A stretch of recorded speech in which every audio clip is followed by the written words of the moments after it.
Hey guys, this is David from Juki Junkies, and today we're going to be going over how to set up your Juki J-150 sewing machine. Thank you for clicking on this video, and if you haven't already, make sure you watch part 1 before you get into this video. Part 1 is going to be in the description. Just go ahead and click the link, and you can go ahead and watch that whole video before you watch this one. I would highly recommend watching part 1 and part 2 all the way through before you actually set up your Juki J-150 sewing machine, as you might want to set it up in a different order than what we set it up in the video. I hope you guys enjoy. If you have any questions or comments, please don't hesitate but to leave a comment down below. Make sure to like, share, and subscribe. Enjoy.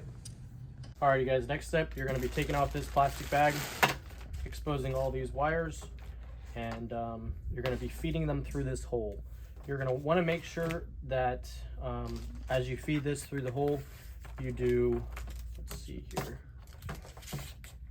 I would recommend doing this bottom chunk first. I don't know if you can see that.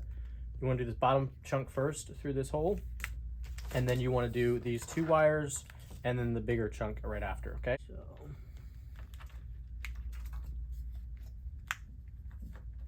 Alrighty, so as you're feeding these wires through, it does help to be about mid-level with the table, so you have one hand down here making sure that you're grabbing these wires and you're not getting them caught up in the metal pieces and ripping anything. Because as you can see, these wires are tiny, so you really want to make sure that you're not going to hurt the wires. Maybe having somebody laying down on the bottom and gently pulling down as the top person's feeding it, that would be nice. But you also just want to, like I've said, I'm emphasizing this point, you want to make sure that you have gently feeding these wires through here. You don't want to rip any connections off. That would be no bueno. So here we go, almost done. It does get a little bit tight in here, so you want to make sure that you are very gently and slowly moving this. This is not something you want to rush. If you want, take a break and come back to this part later in the video if you're tired after setting up the table and the machine head. Alrighty guys, so now that I'm underneath the table, I am sitting on a little styrofoam mat. It is a little tight underneath here, so you want to make sure that you're not a super big person doing this, and if you are going to be laying down.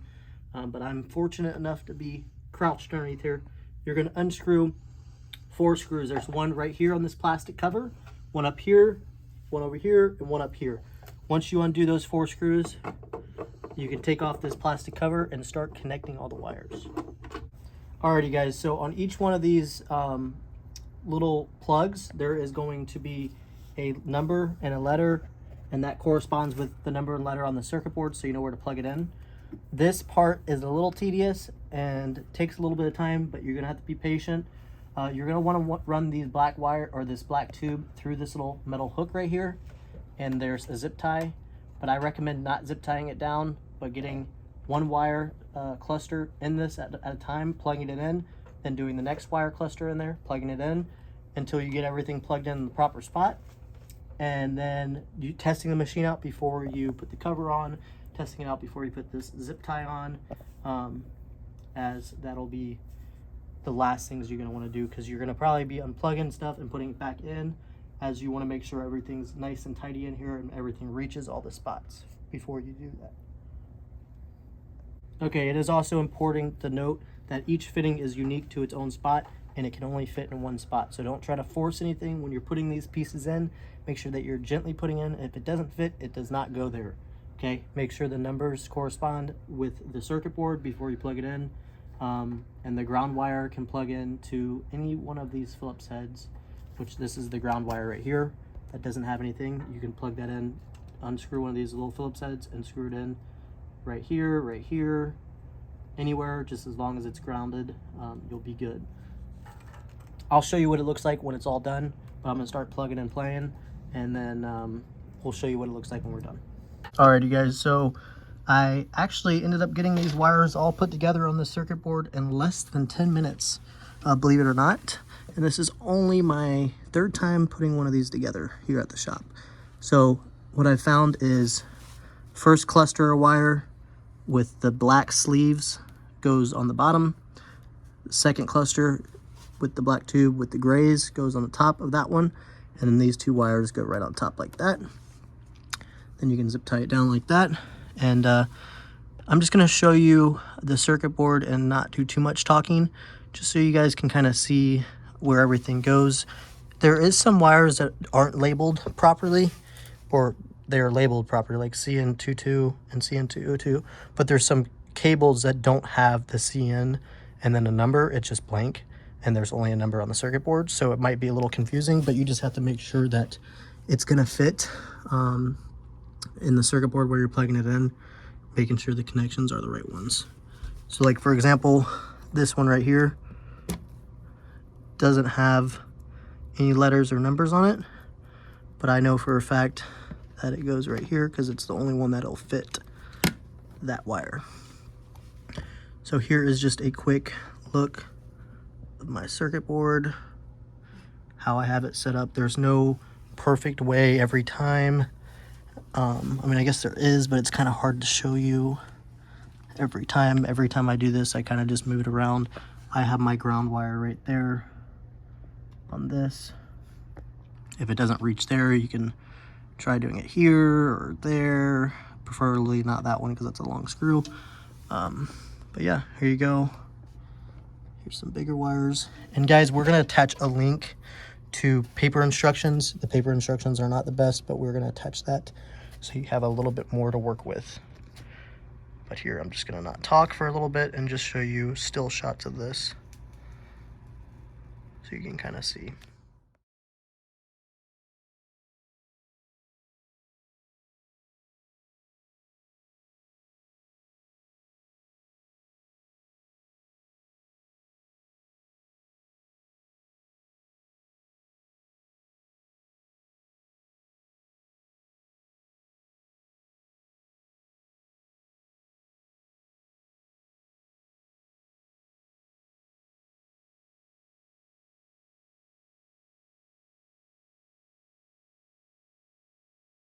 Guys, one other thing to ensure is when you're plugging these in, there's little clips that latch on to the plugs. Make sure those clips are latched down. You don't want any loose wires. As you can see, this one right here, see how that clip is pulling down on that plug? Make sure all of these are clipped down nice and tight. You actually can pull back on them, and if they don't come back, that's good. It means it's tight. You will have some open spots. Don't worry about that. But just make sure you are plugging these in all the way. You don't want to put the cover on and then find out you have a loose wire later on. So now the next step is putting this cover on. You're going to have to push these clusters in nicely and gently and then try to put the cover on. I'll be honest with you guys, not every screw of this cover will always fit. Sometimes the wires are pushing back a little bit and you're only going to get 1 or 2 screws, which is fine. You don't need to have all of them in, but I'm just letting you know it is not always going to be all 4 is going to fit. 1 or 2 is fine, 4 is great. Also, when you're putting this cover on, make sure you're not pinching any wires in this metal side. You want to make sure that you're looking or have 2 people looking all the way around as you put the cover on, as you don't want to pinch any wires. Alrighty guys, so once you hop up top, test the machine out, turn it on, make sure everything works good, you can go ahead and slap the cover on. I've noticed that, like I've said before, not all 4 of the screws will go back on. I got all 3 on this case, minus this top left screw. It's just too tight pressed up against these wires. You could fix that by getting either a longer screw there or just leaving it. It's just a dust cover, so it's not important to get all 4. I've talked to people at Juki and they say just 3 is fine, 2 is fine too, but if you can get more, that's awesome. If you can't, just make sure you get the cover on there so dust isn't getting in here. Alrighty guys, so now I'm going to prepare to put the foot pedal on. You're going to put this little bracket here, you're going to put it all the way to the right. There's 3 holes. You're going to go ahead and put these little tiny screws in this hole and this hole, and you're going to tighten it down with a screwdriver, Phillips head. And then the next thing you're going to do is you're going to flip this thing around. There's 2 little plastic spacers. This should be in the foot pedal box. You're going to snap those in place on both sides. Then you're going to put this metal bar in here like this, and then put this all tightened down, and we'll get to the next step. As next step, you're going to get this bar right here, this foot pedal bar, and you're going to go ahead and put it right there, put the lock washer and the nut Now I recommend not tightening down anything all the way, even including this bracket actually, because you're gonna wanna make sure everything lines up before you tighten it all down. So what you're gonna do now is you're gonna get these little L brackets and the bolt, or the bolt and the washers, put it in like that, put the foot pedal like right here, and then put the other one on this side. You're gonna line up the foot pedal so it's a straight shot down to this bracket. And then you're gonna tighten everything down. So we're gonna come back here in a minute when we have everything tightened down. To get your hands underneath here with the spacers, it's very hard. So what I recommend is having two people. One person helps you tilt this table back. I would put like a little phone book underneath here and have that person back there supporting the machine just in case it were to fall over or anything. That way you can put the nuts on the bottom of this and tighten it down. So I'm gonna show you what we're gonna do here in a minute. Alrighty guys, so this is what we're gonna be doing to get underneath here. My dad's gonna be lifting up that side. I'm gonna be putting these little spacers up a little bit more. Up, up, up, up, up, up, right there. Alrighty. And this is gonna allow me to get my fingers underneath here to put the nut on there. We're gonna do washer, lock washer, and then nut. So here we go. And this isn't the easiest thing to do. The lock washer goes on last. Yeah. Okay, good. Put it down. And don't tighten it down all the way, because you're gonna want to move this back and forth. Okay, so here we go. Alrighty guys, and I'm gonna do the same thing on this side now. So, washer, put these spacers right there. Alrighty guys, so I have those two brackets tightened down on the right side and the left side. I have those two brackets and bolts down tight. Then you're going to connect this piece here, just like that. In doing so, you're gonna probably just go ahead and loosen these two, connect that, and then go ahead and put these back how they are there. And it's important to tighten these down. Once you get your foot pedal pitch, what level you want it to be at, then you wanna tighten these down pretty tight, a little bit past hand tight. Actually, hand tight, but a little bit tighter than you would think, so they don't slip when you're pushing down that pedal. And it's okay if there's a slight slant to that metal bar. That's why they're on a pivot or a little ball bearing right there. So should be good. Alrighty guys, next thing up is installing this. We've kind of jumped the gun and installed it a little bit quicker. Pretty much what you're going to want to do is you're going to put this little plastic rail on this, and there's a little stopper on the back, so you want to make sure that's on the back side. You're going to put these both on this little lip. See, it just slides out. There's a lip right here. You're going to want to put these rails on here. Have one person hold it here and hold the brackets like this. And you're going to go ahead and screw in one screw on each side, front and back. And then it should be pretty good to go. Alrighty guys, so now we're going to set up the thread stand. What you're going to need is you're going to need this bracket, these three screws here. This little piece right here is just going to go right here. And I forgot to mention that I did put in this little plastic piece right here. You're just going to put it here and then just tap it in with a hammer and it should be good. That way when the machine folds back, this is what it rests on, okay? So the thread stand, here we go. What you're going to do is you're going to unscrew these two screws right here, these two black screws. You're going to pull them all the way out, like so. 1, 2, good. Alrighty, so once you have those two screws out, you're going to go ahead and put this bracket back on the machine, making sure that they're nice and snug, just like so. You're going to need a Phillips head screwdriver like this. You're going to go from the back side like this, going through that hole like so, poking through like that, and you're going to screw it into this plate like this. That's going to be your nut, pretty much. The plate is going to be the part where the screw bites into. So you're going to screw it in just like that, and do that to two sides. One there, and one over here.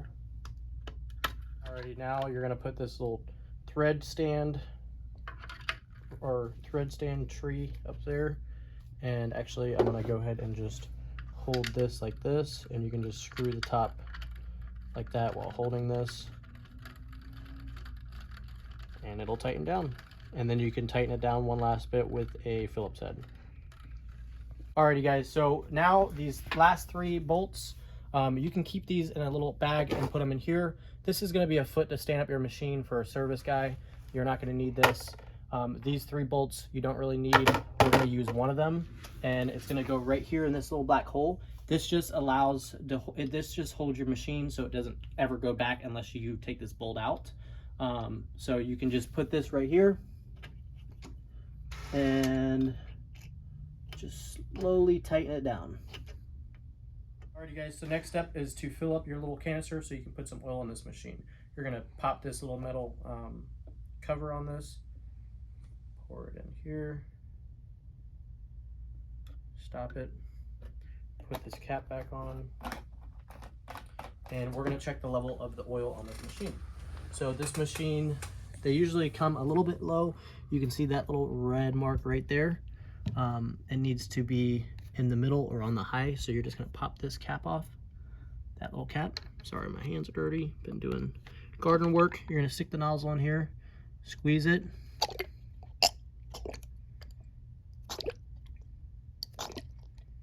and as you can see, that little red line is raising.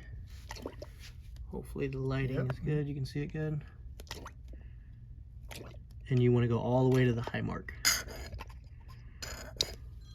There you go. Alrighty guys, here is a final walkthrough of everything at the end. We should have all the little extra storage in here underneath, so you can kind of just get an idea of what everything looks like.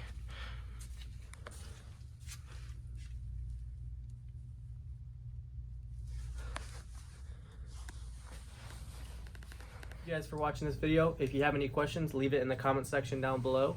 Please make sure to leave a like, subscribe to our Juki Junkies YouTube channel, and give us a call if you have any questions on setting up your machine, or if you're interested in buying a Juki sewing machine. We offer industrials, domestic machines, travel machines, everything in the Juki world.